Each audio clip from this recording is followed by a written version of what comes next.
Hello बच्चों, ये question आपका ग्रेविटेशन चैप्टर का है। देखिए क्वेश्चन में क्या कह रहा है, assuming the earth to be a sphere of uniform mass density.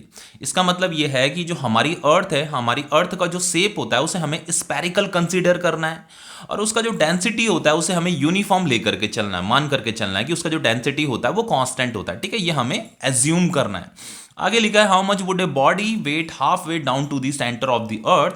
इस लाइन का मतलब ये है कि लेट सपोज ये हमारी अर्थ है और अर्थ के सरफेस में हमने कोई बॉडी को रखा हुआ है। अब देखो यहाँ पे क्या लिखा है, how much would a body weigh halfway down to the centre of the earth. अगर इस बॉडी को मैं ऐसे सेंटर ऑफ द अर्थ के सेंटर की तरफ ले जाऊं, लेकिन आधे रास्ते तक ले जाना है हमें, इस मतलब यहाँ के ले जाना है halfway down to the centre of the earth. हम ये जो अर्थ का जो सेंटर है, हमें इस बॉडी को जो सरफेस पे रखा हुआ था, इस बॉडी को सेंटर की तरफ ले जाते समय आधे ही रास्ते तक ले जाना है। ठीक है, मान लो अगर ये रेडियस r था तो हमें सिर्फ ये जो डेप्थ है, ये वाली जो डेप्थ है, ये डेप्थ कितनी है, r/2 होगी। तो हमें r/2 डेप्थ तक इसे ले जाना है।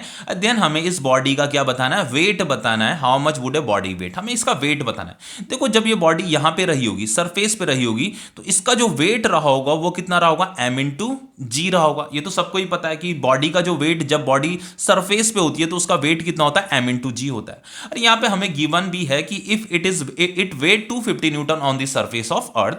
तो जब वो अर्थ के सरफेस पे ये बॉडी थी तो उस बॉडी का जो वेट था वो कितना था, 250 न्यूटन था। ये हमें गिवन है और हमसे पूछ रहा है कि अगर हम अर्थ के सेंटर की तरफ इसे ले जाते हैं, तो अर्थ के सेंटर की तरफ ले जाते समय, अर्थ के सेंटर की तरफ हम जब ले जा रहे हैं और आधे रास्ते तक अगर हम इसे ले जाते हैं तो देन इसका बॉडी का वेट कितना हो जाएगा। तो वही हमें बॉडी का वेट बताना है, ये वेट हमें बताना है। ठीक है, तो बच्चों यहाँ पे जब हम इसे टूवर्ड सेंटर की तरफ ले जाएंगे, आधे रास्ते तक ले जाएंगे, तो उस बॉडी का जो वेट हो जाएगा वो कितना हो जाएगा, m/g'। बच्चों मास चेंज नहीं होता, बॉडी का वेट चेंज होता है। एक्चुअल में होता क्या है कि बॉडी को जब हम इस अर्थ के सरफेस से ऊपर की तरफ h हाइट ऊपर ले जाते हैं तो बॉडी का वेट हल्का होने लग जाता है, और जब हम बॉडी को टूवर्ड सेंटर भी ले जाते हैं ना, तो देन बॉडी का वेट हल्का होने लग जाता है। हाइट पे ले जाने पे भी बॉडी का वेट कम होने लग जाता है, और डेप्थ में ले जाने पे भी बॉडी का वेट हल्का होने लग जाता है, कम होने लग जाता है। क्योंकि ये जो x की वैल्यू है ना, इसे एक्सेलरेशन ड्यू टू ग्रेविटी बोलते हैं, ये चेंज होती रहती है।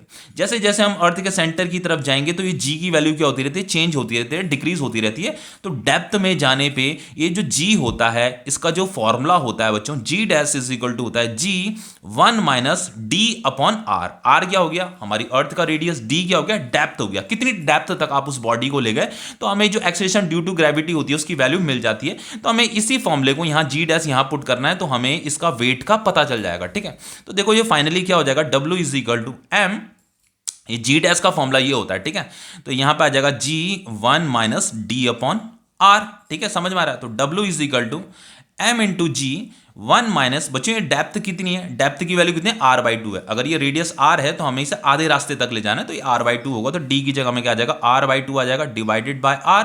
तो W = m/g, ये हो जाएगा 1 - r/, ये 2 नीचे आ जाएगा 2r, तो ये 8 से r कट जाएगा। तो W = m/g, ये 1 - 1/2 हो जाएगा। तो ये W = m/g इंटू 1 - 1/2 कितना होता है, 1/2 ही होता है। तो ये जो mg है, देखो बच्चों यहाँ पे W = क्या है, mg, ये वेट ऑफ बॉडी होता है। तो वेट ऑफ बॉडी हमें कितना गिवन था, 250 न्यूटन गिवन था, तो यहाँ पे 250 आ जाएगा।